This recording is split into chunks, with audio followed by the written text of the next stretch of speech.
ရွှေရွံကတည်ငြိမ်တဲ့မျက်နှာထားနဲ့စိုက်ကြည့်နေတာပေါ့မင်းကိုယ်တိုင်လည်းသူမဟာနဂါးနက်တွေနဲ့ပတ်သက်နေတာသိနေတာပဲအဲ့ဒါဆိုရင်ချင်းလင်းမျိုးနွယ်စုရဲ့ယတနာတိုက်ထဲကနဂါးနက်တွေနဲ့ဆက်သွယ်ထားတဲ့မှတ်တမ်းတွေအားလုံးကိုအတာတကြီးပဲအနံလိုက်ပါဒါကဘိုးဘွားနှစ်ကုန်းတွေကိုလာပြီးပြဿနာရှာရမယ့်နေရာမဟုတ်ဘူးချင်းလင်းမျိုးနွယ်စုကောင်းဆောင်ကစာလေးကြီးကိုဖြန့်ပြီးအော်ဟစ်လိုက်တယ်ဗျတကယ်စစ်ဆေးရမှာကချင်းလီမဟုတ်ဘူးရှန်ဝဲဟဲဖြစ်ရမှာရှန်ဝဲဟဲကထိတ်လန့်တုန်လှုပ်တဲ့မျက်လုံးတွေနဲ့ကြည့်နေတာပေါ့ဒါကချင်းရှိရွာရဲ့အတိတ်ကအမှုဟောင်းမှတ်တမ်းပဲအဲ့ဒီတုန်းကချင်းရှိရွာရဲ့ဘိုးဘွားတွေဟာနဂါးနက်ဖျားရဲ့သွေးတွေကိုခိုးယူခဲ့ကြတယ်ရှန်မျိုးနွယ်စုရဲ့မျိုးဆက်တွေလည်းအဲ့ဒီထဲမှာပါဝင်ခဲ့ကြတာရှန်ဝဲဟဲကနတ်ဝိညာဉ်ကိုကိုဝင်ဆောင်နိုင်တာဟာကံကြမ္မာကြောင့်မဟုတ်တော့ဘူးရှန်မျိုးနွယ်စုကနဂါးနက်ဖျားရဲ့သွေးတွေကိုအစောကြီးကတည်းကခိုးယူထားခဲ့လို့ဖြစ်မှာဒီလိုစကားမျိုးတွေကိုချင်းရှိရွာမှာတော့ငါအကြိမ်ကြိမ်ကြားခဲ့ရပြီးအခုနတ်ဖျားလောကကိုရောက်လာတာတော့ဘာဖြစ်လို့ငါမှအပြစ်ရှိတယ်ဆိုပြီးဒီအရာတွေနဲ့ထပ်ပြီးဆွဆွဲနေကြတာလဲတက်ကြီးရွယ်အိုအမျိုးသားကြီးကရှေ့ကိုရှောက်လာတယ်ဗျာနတ်ဖျားအရှင်မင်္ဂလာပွဲကလည်းနီးနေပြီးအကယ်၍အတိတ်ကရန်မျိုးတွေကိုမရှင်းလင်းနိုင်ရင်တော့ဒီနတ်ဖျားမပရင်မှာယာတုနေရာကိုနန်စီရဲ့လူတွေအကုန်လုံးလက်ခံဖို့ခက်ခဲလိမ့်မယ်နောက်ထပ်တက်ကြီးရွယ်အိုအမျိုးသားကြီးကမျက်မှောင်ကုပ်ပြီးရှေ့ကိုထွက်လာတာပေါ့ကလေးလေးကိုတော့ခိတ္တခဏရှုံလောင်နဲ့လင်းရှုလို့စီမှာပဲအနံပြီးစောက်ရှောက်ခိုင်းထားလိုက်ပါအဲ့ဒါမှကလေးရဲ့နတ်ဝိညာဉ်ကမိခင်ဖြစ်သူရဲ့အတိတ်ကရန်မျိုးတွေနဲ့မသက်ဆိုင်ပဲတန့်စင်နေမှာရှန်ဝမ်ဟဲကကလေးကိုဖက်ပြီးစိတ်ပိုက်ဖြတ်ထားတဲ့မျက်လုံးတွေနဲ့ကြည့်လိုက်တာပေါ့ငါလက်ထဲကနေကလေးကိုထပ်ပြီးလူယူဖို့ဘယ်သူမှမကြိုးစားနဲ့ရွှေရွံကရှန်ဝမ်ဟဲကိုကာကွယ်ပြီးသူ့ရဲ့စွမ်းအားတွေကိုထုတ်လိုက်တယ်ဗျာရှန်ဝမ်ဟဲကငါရဲ့ဇနီးဖြစ်တယ်လို့ဒီကလေးကလည်းငါရဲ့သားပဲနန်စီမှာဘယ်သူမှအခွင့်အရေးမရှိဘူးအတိတ်ကအကြောင်းပြချက်တွေနဲ့ငါတို့ကိုခွဲခွာအောင်လုပ်ဖို့တက်ကြီးရွယ်အိုအမျိုးသားကြီးကဒေါသတကြီးနဲ့ကြာပုတ်နီကြီးကိုထုတ်လိုက်တာပေါ့မင်းကနတ်ဖျားရှင်ဖြစ်နေပြီးတော့သူမကိုပဲပတ်လိုက်ပြီးကာကွယ်နေတယ်ပေါ့ဒါဆိုရင်တော့နတ်ဖျားရှင်အနေနဲ့ဘိုးဘွားနှစ်ကုန်းရဲ့ပြစ်ဒဏ်၃ချက်ကိုခံယူပါနန်စီရဲ့စီးမြင့်ဥပဒေတွေကိုအသက်သွင်းဖို့အတွက်မိုက်မဲလိုက်တာချင်းလင်းမျိုးနွယ်စုရဲ့စကားနည်းနည်းပပလောက်နဲ့တင်မင်းတို့ကနှာခေါင်းဆွဲရပါသွားကြတာပဲလားနောက်ပြီးတော့ပြစ်ဒဏ်ပေးတဲ့ကြာပုတ်ကိုနတ်ဖျားရှင်စီချိန်ရွယ်ရဲတယ်လားမင်းတို့ယူကုန်ပြီလားဘိုးဘွားနှစ်ကုန်းရဲ့စီးမြင့်တွေကအစောကြီးကတည်းကတတ်မှတ်ထားပြီးသားပါနတ်ဖျားရှင်ဟာကိုရီကိုရာကိစ္စတွေကြောင့်အတိတ်ကအမှုဟောင်းတွေကိုစုံစမ်းစစ်ဆေးတာကိုတားဆီးနေတယ်ဒါဟာနန်စီရဲ့အခြေခံအုတ်မြစ်ပဲနတ်ဖျားရှင်ကိုယ်တိုင်ကစံပြဖြစ်အောင်လုပ်ပြရမှာမဟုတ်ရင်လေဒီလူသားမိန်းမကိုငါတို့ခေါ်သွားခွင့်ပြုပါစစ်ဆေးမင်းမြတ်မှုတွေလုပ်ဖို့အတွက်ရှန်ဝမ်ဟဲကကောင်လေးကိုဖတ်ထားပြီးတတိရှိရှိပြောလိုက်တာပေါ့ငါစစ်ဆေးခံမယ်ဒါပေမဲ့ငါကလေးနဲ့တော့ဘယ်တော့မှခွင့်မခံနိုင်ဘူးရွှေရွံကရှန်ဝမ်ဟဲရဲ့ပခုံးကိုကင်ပြီးသူ့မဘက်ကနေကာကွယ်ပေးလိုက်တယ်ဗျရွှေရွံကသူ့ရဲ့နတ်ဖျားစွမ်းအားအမဲရောင်ဝတ်စုံကြီးကိုဖြန့်ပြီးအကာအကွယ်ပေးလိုက်တာပေါ့ငါသူမကိုမင်းတို့ခေါ်သွားခွင့်မပြုနိုင်ဘူးတက်ကြီးရွယ်အိုအမျိုးသားကြီးကကြာပုတ်နီကြီးနဲ့ရွှေရွံရဲ့ကြောပြင်ကိုပြင်းထန်စွာရိုက်နှက်လိုက်တယ်ဗျရွှေရွံကဒဏ်ရာရသွားပေမဲ့ရှန်ဝမ်ဟဲကိုစိတ်အေးအောင်နှစ်သိမ့်ပေးတာပေါ့မကြောက်နဲ့အဲ့ဒီမှာပဲရက်နေချင်းလင်းမျိုးနွယ်စုကောင်းဆောင်ကမဲပြုံးပြုံးပြီးကြည့်နေတယ်ဗျဒီလိုမျိုးကာကွယ်လေးလေးရှန်မျိုးနွယ်စုရဲ့အတိတ်ကအမှုဟောင်းမှာတခုခုမျိုးသားတာရှိနေတယ်ဆိုတာပို့ပြီးတက်တည်ပြနေတာပဲလူကိုခေါ်သွားခွင့်မပြုဘူးဆိုရင်တော့ဒီနေရာမှာတင်စစ်ဆေးရမှာပဲတက်တည်တွေကိုခေါ်လာခဲ့ကြစမ်းအဆောင်တွေကအရက်ဝတ်တွေနဲ့ရွာသားတွေကိုနန်းတော်ထဲအတင်းတွန်းပို့လိုက်တယ်ဗျရွာသားတွေကကြောက်လန့်တုန်လှုပ်ပြီးဒူးထောက်လိုက်ကြတာပေါ့ရှန်ဝမ်ဟဲကရွာသားတွေကိုတွေ့တော့အံ့ဩသွားတယ်ဗျသူပဲသူမွေးဦးကိုမွေးတဲ့ညတုန်းကမွေးတွေအများကြီးထွက်လာပြီးငါတို့တရွာလုံးကိုဖျက်ဆီးပစ်လူနီးပါဖြစ်ခဲ့တာချင်းရှိရွာကမိန်းကလေးတယောက်ကငိုယိုပြီးတိုင်တီးလိုက်တာပေါ့သူမကငငယ်ကလေးကကန်ဆိုးတဲ့သူပဲဘယ်သူမဆိုသူမအနာကိုကက်ရင်ကန်ဆိုးကြတာကြီးပဲသူမပိုက်ထဲကအကောင်ကလည်းကောင်းချီးပေးတာမဟုတ်ဘူးကက်ဆိုးကြီးပဲဖြစ်မှာမကသေးဘူးနော်သူမကငကားနဲ့ဖျားကိုပါမြှုပ်ဆွဲပြီးငါတို့မိသားစု၃ယောက်လုံးကိုတိရစ္ဆာန်တွေဖြစ်အောင်လုပ်ခဲ့တာငါအဖေလည်းအဲ့ဒါကြောင့်တည်သွားခဲ့ရတာနတ်ဖျားအရှင်တို့ကပဲငါတို့မိသားစုအတွက်တရားမျှတမှုရှာပေးကြပါဦးနတ်ဖျားအဆောင်တွေကတီတိုနဲ့တန်တရားဝင်လာကြတယ်ဗျတကယ်ပဲသူမမှာပြဿနာရှိနေတာလားမသိဘူးချင်းရှိရွာသားကလည်းခေါင်းငုံပြီးစိတ်မကောင်းဖြစ်နေတာပေါ့ချင်းလင်းမျိုးနွယ်စုကောင်းဆောင်ကတစ်တာတဲကနေတောက်ပတဲ့မတန်းလင်းလုံးကိုထုတ်လိုက်တယ်ဗျအလင်းလုံးကနေအတိတ်ကပုံရိပ်တွေထွက်ပေါ်လာတာပေါ့အတိတ်ပုံရိပ်ထဲမှာမိန်းကလေးတယောက်ကငကားရုပ်တုရှိမှဓာတ်မြောင်ကိုကင်ထားတယ်ဗျဒီလူကတကယ်ပဲရှန်မျိုးနွယ်စုကအမျိုးသမီးပဲရှန်ဝမ်ဟဲကအတိတ်ကအမှန်တရားကိုမြင်ပြီးစိတ်မကောင်းဖြစ်သွားတာပေါ့ချင်းလင်းမျိုးနွယ်စုကောင်းဆောင်ကမှတ်တမ်းကိုတင်ပြီးလူအများရှိမှကြီးညာလိုက်တယ်ဗျလူတိုင်းတေချာကြည့်လိုက်ကြပါဒါကရှန်မျိုးနွယ်စုကနတ်ဖျားကိုတစ္ဆာဖောက်ခဲ့တဲ့ခိုင်မာတဲ့တက်တွေပဲသူတို့ကအစောကြီးကလေးကငကားနတ်ဖျားကိုတပ်ဖို့ကြံစီခဲ့ကြတာဝကျွေးတွေပါပဲအားလုံးလည်းမြင်ကြတဲ့အတိုင်းဒီမိမရုပ်ကတွေးမတန်ရှင်းတာတေချာပါတယ်မဟုတ်ရင်ဘလို့လုံးမွေးဦးကိုမွေးပါမလဲဘာဖြစ်လို့ဒုက္ခတွေဒီလောက်တောင်တဲဆောင်လာရတာလဲအမကြီးကချင်းရှိရွာကိုဒုက္ခပေးခဲ့တာမလောက်သေးဘူးအခုနန်စီရဲ့နတ်ဖျားလောကကိုပါထပ်ပြီးဒုက္ခပေးဦးမလို့လားရှန်ဝမ်ဟဲကလူအများရဲ့ဆွဆွဲပစ်တင်တဲ့အကြည့်တွေကိုကြည့်ပြီးစိတ်တက်ကြလာတယ်ဗျချင်းရှိရွာကပျက်စီးနေတဲ့နှက်ကုန်းအိုကြီးထဲမှာတော့ကလည်းသူတို့ကငါ့ကိုဒီလိုပဲစိုက်ကြည့်ပြီးမိစ္ဆာမလို့ခေါ်ခဲ့ကြတာရွှေရွံကဒေါသတကြီးနဲ့ရှေ့ကိုရှောက်လန်းလာတာပေါ့ဒီလိုပျက်စီးနေတဲ့မှတ်တမ်းအစအနတစ်ခုကဘာကိုတက်တည်ပြနိုင်မှာမလို့လဲယူရောင်ကပုံရိပ်တွေကိုစစ်စစ်ကြည့်ရင်ရှေ့ကိုရှောက်လာတယ်မဟုတ်သေးဘူးဒီပုံရိပ်ကမပြည့်စုံဘူးမင်းတို့သူမရဲ့ဓာတ်သွားချိန်ရွယ်ထားတဲ့ပုံစံကိုတေချာကြည့်လိုက်ဦးအကယ်၍ငကားနတ်ဖျားကိုလောက်ကျန်တာဆိုရင်ဓာဦးကနတ်ဖျားရုပ်တုရဲ့ရင်ဘက်စီတက်တဲ့ဦးတည်နေရမ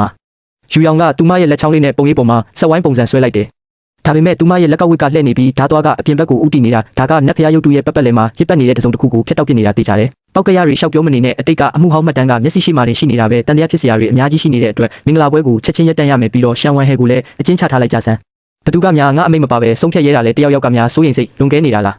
းနန်းတော်တကားကြီးပွင့်လာပြီးအလင်းရောင်တွေဖြာကျလာတယ်ဗျချင်းလီကအဖြူရောင်ဝတ်စုံနဲ့နန်းတော်ထဲကိုရှောက်လန်းဝင်လာတယ်အတိတ်ကအမှုဟောင်းမှတ်တမ်းအပြည့်အစုံထွက်လာမှာကိုတကယ်ကြောက်နေတဲ့သူကနတ်ဖျားအရှင်ရွှေရွံမင်းကိုယ်တိုင်မဟုတ်ဘူးလားနတ်ဖျားအရှင်ရဲ့လုပ်ရက်ကတခိုးကလူဟစ်နေတယ်လို့မျိုးပဲနေ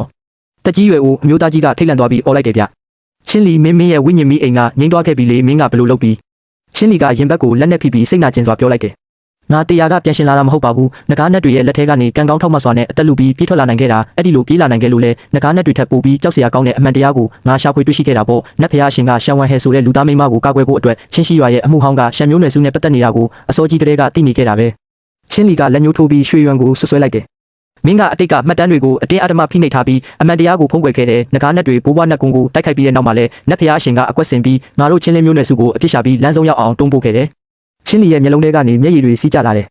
ဒီအရာတွေအားလုံးကရှန်ဝမ်ဟဲအတွက်နဲ့မင်္ဂလာပွဲကြီးကိုအစဉ်ပြေပြေကျင်းပနိုင်အောင်လမ်းခင်းပေးခဲ့တာပဲမဟုတ်လားငါတို့ချင်းလင်းမျိုးနွယ်စုရဲ့ရတနာတိုက်စစ်ဆေးခံရတာတွေပြီးတော့မျိုးနွယ်စုဝင်တွေပြစ်ဒဏ်ချမှတ်ခံရတာတွေကတကယ်တော့နတ်ဖျားအရှင်ကတွေးမတန့်စင်တဲ့လူသားမိန်းမတစ်ယောက်ကိုမျက်နှာလိုက်ပြီးကာကွယ်ခြင်းလို့ဖြစ်နေတာပေါ့နတ်ဖျားအရှင်ချင်းလီပြောနေတာတွေကအမှန်တရားပဲလားရွှေရွံကတင်းငိမ်စွာနဲ့ညှင်းဆိုလိုက်တယ်ဗျလုံးဝမဖြစ်နိုင်ဘူးချင်းလီကသူမရဲ့လက်ထဲကနတ်ဖျားတစိပ်ပြားကိုထုတ်ပြလိုက်တယ်အကယ်၍ငါမှတက်တဲ့အထောက်ထားရှိနေရင်ကောလူအများကနတ်ဖျားတစိပ်ပြားကိုကြည့်ပြီးအံ့ဩသွားကြတယ်ဗျဒါကငါအသက်နဲ့ရင်းပြီးငကားနဲ့အကျွင်းကြံတွေရဲ့လက်ထဲကနေလူယူလာခဲ့တဲ့တက်တွေပဲဒီနတ်ဖျားတစိပ်ပြားပေါ်ကတစိပ်ခတ်နှိပ်ထားတဲ့ဆွမ်းအားတွေကနတ်ဖျားရှင်ကိုယ်တိုင်ချင်းရှိရွာရဲ့မှတ်တမ်းတွေကိုဖုံးကွယ်ခဲ့တယ်ဆိုတာတက်တွေပြဖို့လုံလောက်နေပြီရှန်ဝမ်ဟဲကတစိပ်ပြားကိုကြည့်ပြီးတခုခုထူးဆန်းနေတာကိုတတိထားမိသွားတယ်တခုခုတော့မမှန်ဘူးဒီနတ်ဖျားတစိပ်ပြားရဲ့ဆွမ်းအားကရွှေရွံရဲ့ဆွမ်းအားနဲ့တူနေပေမဲ့အထဲမှာတော့အေးဆက်ဆက်နဲ့တေမင်းရဲ့အငွေ့သက်တွေထွက်နေတဲ့နတ်ဖျားရှင်ကအစိုးကြီးကလေးကတန်တရားရှိနေခဲ့တာပဲဒါပေမဲ့မင်းကကိုရေးကိုရာကိစ္စတွေကြောင့်အမှန်တရားကိုအတင်းအဓမ္မဖိနှိပ်ထားခဲ့တယ်မင်းမှာဘာအရေးချင်းရှိလို့နန်စီရဲ့အရှင်သခင်လုံနေအောင်မလဲတက်ကြီးရွယ်အိုအမျိုးသားကြီးကတက်ပြင်းချပြီးပြောလိုက်တယ်ဗ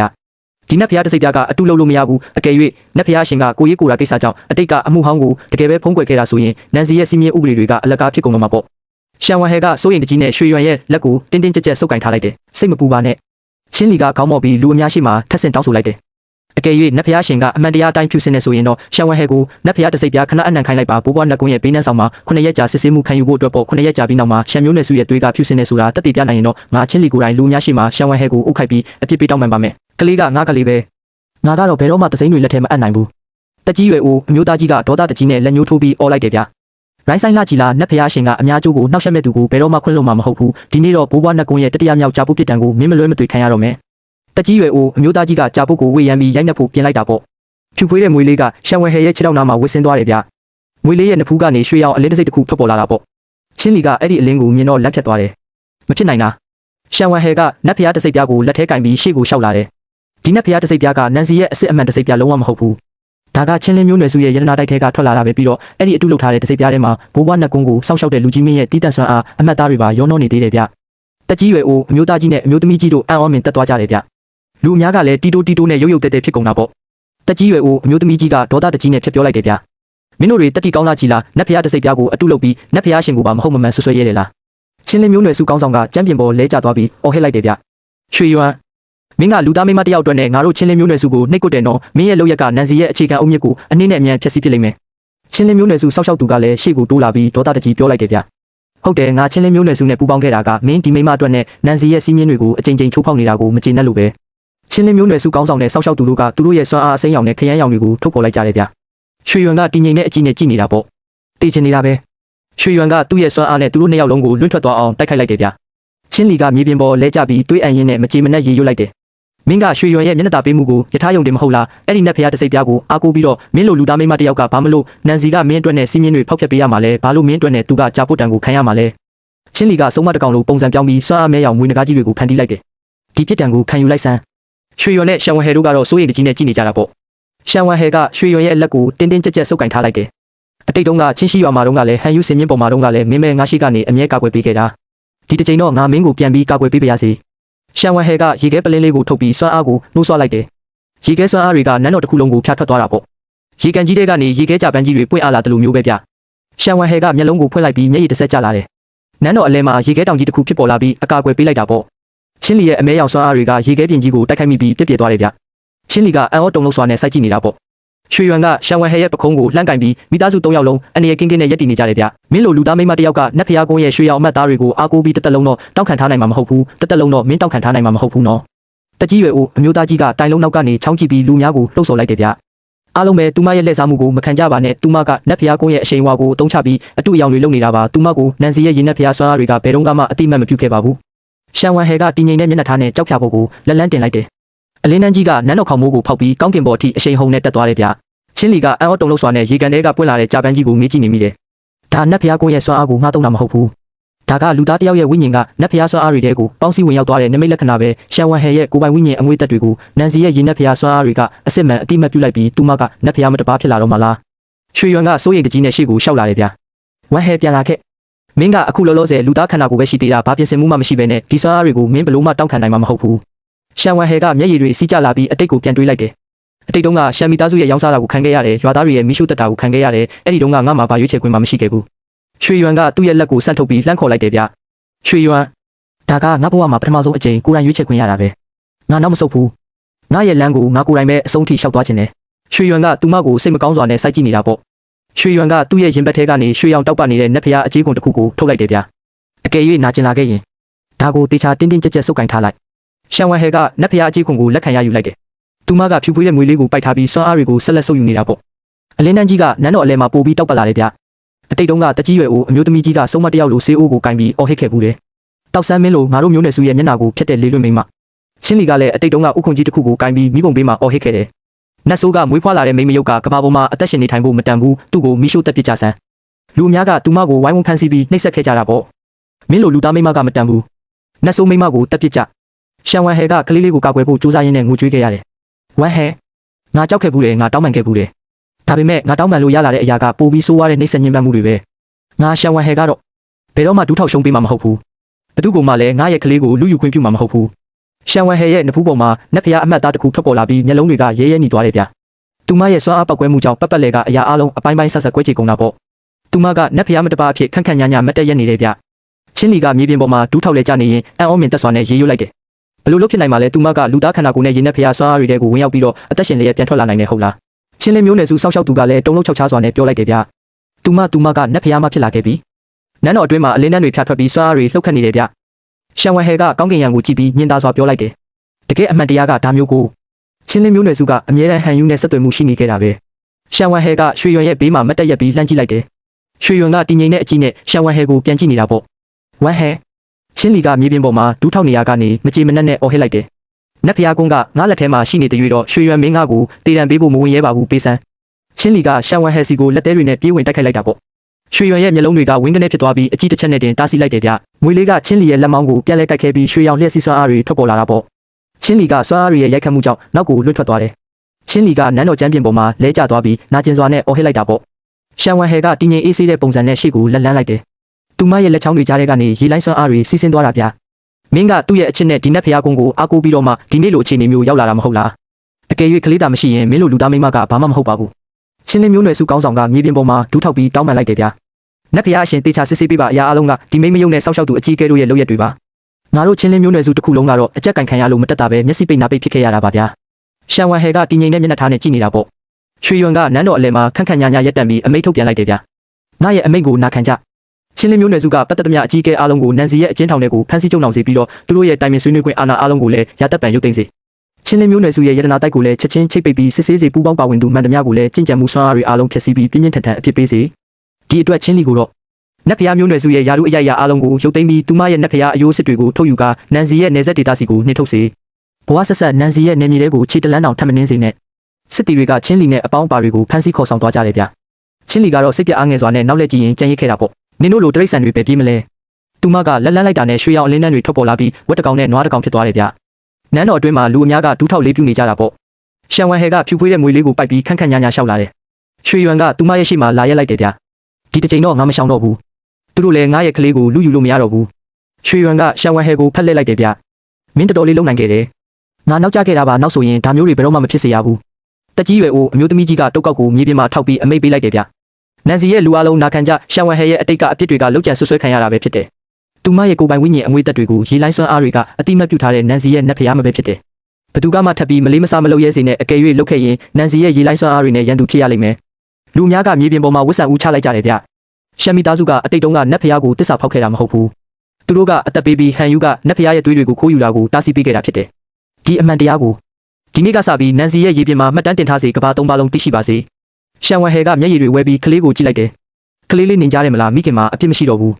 ငါတို့တွေနောက်ထပ်မတရားတဲ့ဆွဆွဲချက်တွေကိုခံနေစရာမလိုတော့ဘူးနန်းတော်အပြင်ဘက်မှာရှမ်မီသားစုရဲ့အပြစ်တွေမရှိတော့ကြောင်းကြေညာလိုက်တယ်ဗျ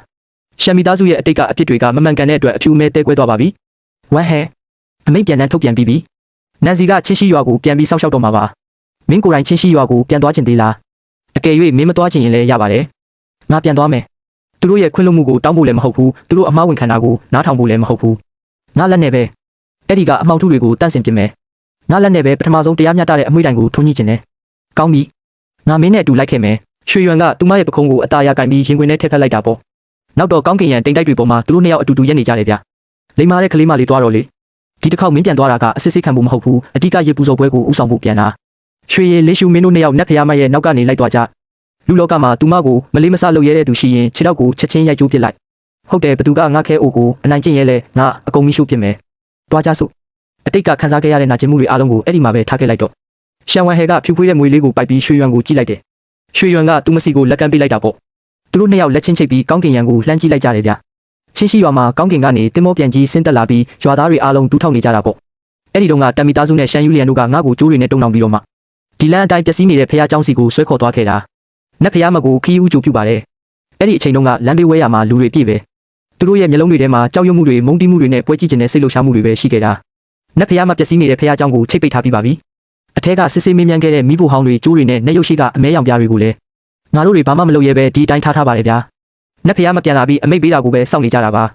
ရှန်ဝမ်ဟဲကပျက်စီးနေတဲ့တကားဝက်ကိုလက်နဲ့အသားရထိတွေ့လိုက်တယ်သူမကတကားကိုတွန်းဖွင့်ပြီးအထဲကိုရှောင်လန်းလာတာပေါ့ဖះเจ้าတစ်ခုလုံးကဖုံမုံတွေနဲ့ကျိုးတွေပတ်နှောင်ထားတာဗျာအကယ်၍စိတ်ထဲမှာမတက်မတာဖြစ်ရင်ငါတို့အရင်ထွက်သွားကြမလားဒီနေရာကိုနတ်ဖះအလုပ်ကျွေးတွေစီပဲလွှဲပေးလိုက်ပါဟိုးအရင်တုန်းကဒီဖះเจ้าကလူတွေကိုစစ်ဆေးဖို့မိရှို့ဖို့နဲ့ကလေးကိုအဓမ္မလူယူဖို့ပဲတုံးခဲ့တာအခုတော့အတိတ်ကရန်ညိုးတွေကိုတန့်စင်ခြင်းနဲ့ဆိုရင်တော့နင်တို့ကိုယ်တိုင်ပဲဒါတွေကိုတန့်ရှင်းရေးလုပ်ကြရှန်ဝမ်ဟဲကရွာသားတွေကိုလက်ညှိုးထိုးပြီးအမိတ်ပေးလိုက်တယ်အဲ့ဒီမိဖို့ကိုအပြင်ကိုတဲထုတ်ပြီးရိုက်ခွဲပစ်လိုက်လူတွေကိုတုံးနှောင်ခဲ့တဲ့ကျိုးတွေအားလုံးကိုလည်းဖျက်တောက်ပစ်နှက်ရုပ်ရှိကအမဲရောင်ပြားတွေအားလုံးကိုလည်းတအိုးချင်းစီတန့်စင်အောင်ဆေးကြောပစ်လိုက်ကြဒါကငါရဲ့ဒေါသကိုဖြည့်ဖြောက်ဖို့အတွက်မဟုတ်ဘူးငါကချင်းရှိရွာရဲ့တားစင်မြေဆက်မျိုးဆက်တိုင်းကိုအမှတ်ရနေစေချင်တာဒီနေ့ကစပြီးဒီနေရာမှာဘသူ့ကိုမှတွန်းပို့ပြီးတော့ဒီလိုရုံမာရက်ဆက်တဲ့စီရင်ချက်တွေကိုအစစ်ဆေးမခံစေရတော့ဘူးရွာသားတွေကတောင်းပန်တဲ့အနေနဲ့ဒူးထောက်ပြီးမြေပြင်ပေါ်ဝစ်ဆန်ဦးချလိုက်ကြတယ်တောအုပ်ထဲမှာတူးဆွတာတွေတန်ရှင်းလုပ်တာတွေကိုတက်ကြွစွာလုပ်ကင်နေကြတာပေါ့ရွာသားတွေကခွက်တွေနဲ့ရေတွေကိုတုံပစ်ပြီးငိုယိုနေကြတယ်ဗျအခုမှလာပြီးငိုပြနေကြတာလားအဲ့ဒီတုန်းကအော်ဟစ်စုပူပြီးဝိုင်းနိုင်ကျင်းခဲ့ကြစဉ်ကနင်တို့ရဲ့အတန်တွေကဒီလောက်အထိတိုးမနေခဲ့ပါဘူးတကြီးရွယ်အိုတွေရောလူငယ်တွေရောကျိုးတွေကိုဓာတ်နဲ့ဖျက်တောက်နေကြတာပေါ့ကလေးငယ်တယောက်ကစူးစမ်းတွေကိုမိဘုံနဲ့ထည့်ဖို့ပြေးလာတယ်ဗျဒါကိုမြင်တဲ့သူ့အမေကလမ်းဖြန့်ပြီးကလေးကိုဆွဲဖက်လိုက်တာပေါ့နတ်ဖျားမခွင့်လွှတ်ပေးပါကလေးကဘာမှမသိသေးလို့နတ်ဖျားမကိုပြစ်မှားမိတာပါသူ့ကိုပြစ်ခိုင်းလိုက်စမ်းမိဘုံတဲကိုပြစ်ထည့်ပြီးမိရှုပ်ပြစ်လိုက်နင်ကနင့်ကလေးကိုငငယ်ကလေးကတိအောင်လုပ်ထားရမယ်ဒီအရာတွေကနောက်နောက်ဘယ်တော့မှလူတွေကိုတုံနှောင်ဖို့အတွက်အသုံးမပြုရတော့ဘူးဆိုတာကိုပေါ့ရှန်ဝမ်ဟဲကကလေးမိခင်ကိုကြည့်ပြီးလှည့်ထွက်လာခဲ့တယ်ဗျရွာသားတွေကတော့မြောင်းတွေတူပြီးရေဆိုးတွေကိုဖယ်ရှားနေကြတာပေါ့ရှန်ဝမ်ဟဲနဲ့ရွှေရွံတို့ဖះเจ้าအဟောင်းတွေကိုပြန်ဝင်လာကြတယ်ကျောင်းထဲမှာမွေရုပ်တုကြီးတွေနဲ့အမွှေးတိုင်တွေထွန်းညှိထားတာဗျရှန်ဝမ်ဟဲကအဝစ်တစ်ခုနဲ့ရုပ်တုရဲ့အောက်ခြေကပြားတွေကိုတုတ်တင်လိုက်တယ်ပြားတွေအောက်ကစာသားတွေကိုမြင်ပြီးသူမအံ့အားသင့်သွားတာပေါ့ရှန်ဝမ်ဟဲရဲ့မျက်ဝန်းတွေကနေမျက်ရည်တွေစီးကျလာတယ်ဗျဒါကငါအဖေနဲ့အမေရဲ့နာမည်တွေပဲရွှေရွံကဖះเจ้าရဲ့နေရံပေါ်ကစာသားတွေကိုလှမ်းကြည့်လိုက်တယ်ကျောင်းဟောင်းကိုပြုပြင်ဖို့ရေးစည်းကျောင်းကိုတန့်စင်ဖို့နဲ့မိစ္ဆာအမွှေးတိုင်တွေကိုထပ်မထွန်းညှိဖို့ဆုတောင်းပါတယ်တဲ့လူတွေအားလုံးကပြောကြတာကတော့ငါအဖေနဲ့အမေကအဲ့ဒီတုန်းကမကောင်းတာတွေလုပ်ခဲ့ပြီးတရွာလုံးကိုဒုက္ခပေးခဲ့တယ်တဲ့တမ်မီသားစုကလည်းနေတိုင်းဒါကိုပဲအပြစ်တင်ဆွဆွဲနေခဲ့တာသူတို့ကအပြစ်တွေအများကြီးလုပ်ခဲ့လို့ငါ့ကိုပါလူတွေရဲ့မျက်စောင်းထိုးတာခံခဲ့ရတာပေါ့ဒါပေမဲ့တကယ်တမ်းကျတော့လူတွေပြောနေကြတယ်လို့လုံးဝမဟုတ်ခဲ့ဘူးပဲသူတို့ကအဲ့ဒီတုန်းကဒီလိုတစ္ဆာကတိတွေကိုပြုခဲ့ကြတာပဲစိတ်ရင်းမှန်တဲ့မိစ္ဆာတွေကိုတန့်စင်ပြီးဒီမြေတန့်ကိုစောက်ရှောက်ချင်ခဲ့ကြတာသူတို့ဘယ်တော့မှများမကောင်းတာတွေလုပ်ခဲ့ဘူးလို့လေနတ်ဖျားမမင်းရဲ့အဖေနဲ့အမေတက်ရှိထင်ရှားရှိစဉ်တုန်းကတော့ဒီဖျားเจ้าကိုခဏခဏလာခဲ့ကြတာအမှန်ပါပဲသူတို့တိတ်တဆိတ်ပဲအမိုးတွေကိုပြင်ဆင်ပြီးအမွှေးတိုင်ကုန်တွေကိုလဲလှယ်ပေးခဲ့ကြတာဗျဒါပေမဲ့နောက်ပိုင်းမှာမမျှော်လင့်ပဲမတော်တဆမှုတစ်ခုဖြစ်ပွားခဲ့တယ်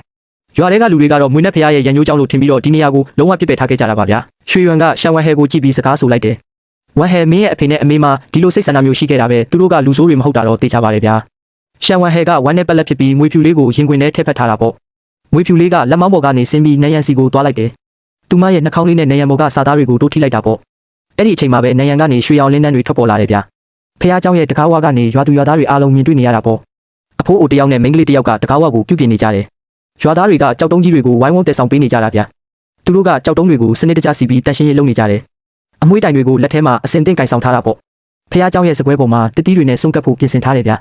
ရွှေရွံကအမွှေးတိုင်တွေကိုယူပြီးဖះတိုင်မီနဲ့ညှိလိုက်တာပေါ့ဒီပထမဦးဆုံးအမွှေးတိုင်ကိုတော့မင်းကိုယ်တိုင်ပဲထွန်းညှိတင်တယ်ရှန်ဝမ်ဟဲကအမွှေးတိုင်ကိုလှမ်းယူလိုက်တယ်သူမကရုပ်တုရှိမှအမွှေးတိုင်ကိုတေချာစိုက်ထုပူဇော်လိုက်တာပေါ့အဲ့ဒီချိန်မှာပဲငွေရုပ်တုကြီးရဲ့မျက်လုံးတွေကရွှေရောင်လင်းတွေတောက်ပတ်လာတယ်ဗျဒါကိုမြင်တဲ့ရွာလူကြီးကအံ့ဩတုန်လှုပ်သွားတာပေါ့နတ်ဖျားရုပ်တုကြီးကနောက်ဆုံးတော့အသက်ဝင်လာပြီဗျာငွေနတ်ဖျားရဲ့ဆောက်ရှောက်မှုကိုကျေးဇူးတင်ပါတယ်ဗျာနတ်ဖျားမရဲ့ဆောက်ရှောက်မှုကိုကျေးဇူးတင်ပါတယ်ရှန်ဝမ်ဟဲကတော့တည်ငြိမ်တဲ့မျက်ဝန်းတွေနဲ့ကြည့်နေတာပေါ့ သူမရဲ့ရင်ခွင်ထဲကမွေဖြူလေးကရုတ်တရက်နာကျင်တယ်လို့တွန့်လိန်လာတယ်ဗျာမွေဖြူလေးရဲ့နဖူးပေါ်ကတစိတ်ကနေအလင်းတွေထွက်ပေါ်လာတာပေါ့ရှန်ဝမ်ဟဲလန့်သွားပြီးဘေးနာကအမျိုးသမီးကိုလှမ်းခေါ်လိုက်တယ်လင်းရှူအတော်ကြီးမင်းချက်ချင်းလာကြည့်ပေးပါဦးသူဘာဖြစ်သွားတာလဲစောစောကချင်းရှိရွာရဲ့အမွှေးတိုင်တွေကသူ့ကိုထိခိုက်စေခဲ့တာလားလင်းရှူကမွေဖြူလေးရဲ့နဖူးကိုလက်နဲ့အသားရတို့ထိပြီးစစ်ဆေးလိုက်တယ်ဗျာဝမ်ဟဲမကြောက်ပါနဲ့နတ်ဖျားသားတော်လေးကဒဏ်ရာရတာမဟုတ်ဘူးသူ့ရဲ့နတ်ဖျားဆွမ်းအားတွေကနောက်ဆုံးတော့လုံးဝတည်ငြိမ်သွားတာအခုတော့ချင်းရှိရွာရဲ့အမွှေးတိုင်တွေကိုမင်းကိုယ်တိုင်ထုံးညှိလိုက်ပြီလေချင်းရှိရွာရဲ့ရေစီးကြောင်းဟောင်းကလည်းနန်စီရေစီးကြောင်းနဲ့ပြန်လဲချိတ်ဆက်သွားပြီဗျနတ်ဖျားသားတော်လေးကမင်းရဲ့နတ်ဖျားတစိတ်ကိုရောရွှေရွံရဲ့နတ်ဖျားသွေးသားကိုပါတပြိုင်နက်တည်းခံယူလိုက်တာအဲ့ဒီအပြင်အခုလိုတန့်စင်တဲ့ရေစီးကြောင်းရဲ့ဆွမ်းအားတွေပါပေါင်းဆက်သွားတဲ့အခါကျတော့ဒီလိုသုံးထပ်ဆွမ်းအားတွေရဲ့တုတ်ပြန်မှုအောက်မှာသူ့ရဲ့အခြေခံဆွမ်းအားတွေကပြည့်စုံသွားပြီလေဒါကြောင့်သူကလူအသွင်ကိုအချိန်စောပြီးပြောင်းလဲနိုင်တော့မှာရှန်ဝမ်ဟဲကမွေဖြူလေးကိုရင်ခွင်ထဲမှာတင်းတင်းကြပ်ကြပ်ဖတ်ထားလိုက်တယ်ရုတ်တရက်ဆိုသလိုမွေဖြူလေးရဲ့ကိုကနေရွှေရောင်လင်းနှန်းတွေထွက်ပေါ်လာတာပေါ့အလင်းနှန်းတွေအကြားကနေချစ်စရာကောင်းတဲ့ကလေးလေးတစ်ယောက်ဖြစ်လာတယ်ဗျကလေးလေးကသူ့ရဲ့လက်ကလေးတွေကိုလှုပ်ရှားပြီးကြည့်နေတာပေါ့သူမကရှန်ဝမ်ဟဲကိုကြည့်ပြီးရင်ခွင်ထဲတိုးဝင်ဖတ်လိုက်တယ်မေမေရှန်ဝမ်ဟဲကကလေးလေးကိုရင်ခွင်ထဲထည့်ပြီးဝမ်းတာမျက်ရည်ကျနေတာပေါ့ဘေးနာကရွှေရွံကလည်းသူတို့ကိုကြည့်ပြီးကြည်နူးနေမိတယ်ဗျကလေးလေးကလည်းသူ့အမေရဲ့ရင်ခွင်ထဲမှာတိတ်ကိုနှွေးထွေးနေပုံပဲရုတ်တရက်တကားပွင့်လာပြီးမိန်းကလေးတစ်ယောက်အခန်းထဲပြေးဝင်လာတာပေါ့နတ်ဖျားသားတော်လေးကလူအသွင်ပြောင်းသွားပြီလားတိတ်ကိုချစ်ဖို့ကောင်းလို့နဲ့အတော်ကြီးကိုလည်းပွေ့ဖက်ခွင့်ပေးပါဦးရွှေရွံရဲ့မျက်ဝန်းတွေကနေရွှေရောင်အလင်းနှန်းတွေဖြာထွက်လာတယ်ဗျကြည့်ရတာချင်းရှိရွာကိုတွားခဲ့တဲ့ခရီးကမင်းရဲ့နာကျင်ချက်တွေကိုတန့်စင်ပေးုံတင်မကဘူးငါတို့ကလေးရဲ့အခြေခံစွမ်းအားတွေကိုပါတကယ်ပဲပြည့်စုံသွားစေခဲ့တာပေါ့ရှန်ဝမ်ဟဲကကလေးကိုပွေ့ချီထားပြီးအားလုံးကကြည်နူးနေကြတာပေါ့မိမိကတရဖူဆောင်ပြီးဖေးဖေးစီကိုလက်ထပ်လိုက်ပါတော့ကလေးလေးကပြောပြီးလက်ခုပ်တွေတီးနေတာဗျအကိုရောမြင်လားကလေးကတောင်မင်းထက်လက်ထပ်ဖို့ပို့ပြီးလောဆော်နေသေးတယ်ကလေးလေးကရှက်ပြီးသူ့လက်ကလေးနဲ့ပါဆက်ကိုပိတ်လိုက်တာပေါ့မိမိကလည်းလှတယ်ဖေးဖေးလည်းခန့်နေဗျာအဖွားအိုကြီးကလေးနဲ့တဲ့လေတံနဲ့စကားဆိုလိုက်တယ်နတ်ဖျားသားတော်လေးကတောင်ဒီလိုစကားမျိုးပြောလာမှတော့ဒီမင်္ဂလာပွဲကိုဘယ်သူမှထပ်ပြီးအချိန်ဆွဲလို့မရတော့ဘူးလူတို့နတ်ဖျားမရဲ့မင်္ဂလာပွဲအတွက်ဆက်ပြီးပြင်ဆင်ကြစမ်းရှန်ဝမ်ဟဲနဲ့သူ့အဖော်တွေကအခန်းထဲကိုအတူတူဝင်လာကြတာပေါ့သူမကလှပတဲ့မင်္ဂလာဝတ်စုံကိုဝတ်ဆင်ထားတာဗျကလေးလေးကလည်းလက်ခုပ်တီးပြီးသဘောကျနေတာပေါ့မေမေတိတ်လာတာပဲရွှေရွံနဲ့ရှန်ဝမ်ဟဲတို့တယောက်ကိုတယောက်စိုက်ကြည့်နေကြတယ်ဗျရွှေရွံကသူမရဲ့လက်ကိုခပ်ဖွားဖွားလေးလှမ်းကင်လိုက်တာပေါ့သူမရဲ့ဝတ်စုံပေါ်ကမွေးရုပ်လေးကရွှေရောင်တွေတောက်ပတ်လာတယ်ဗျအခုထိတောင်းခံထားရတာတိတ်ကိုပင်ပန်းနေပြီလားမင်းဒီနေ့တာငါ့ကိုဒီလိုမျိုးထပ်ပြီးစိုက်ကြည့်နေမယ်ဆိုရင်ဒီမင်္ဂလာပွဲကြီးကိုငါတကယ်ပဲစောင့်နိုင်တော့မှာမဟုတ်ဘူးဗျကလေးလေးကသူတို့ကိုအံ့ဩတုန်လှုပ်စွာနဲ့စိုက်ကြည့်နေတာပေါ့ဟဲကလေးလေးမကြည့်ရဘူးလေဖေဖေနဲ့မေမေကအရေးကြီးကိစ္စလုပ်နေတာ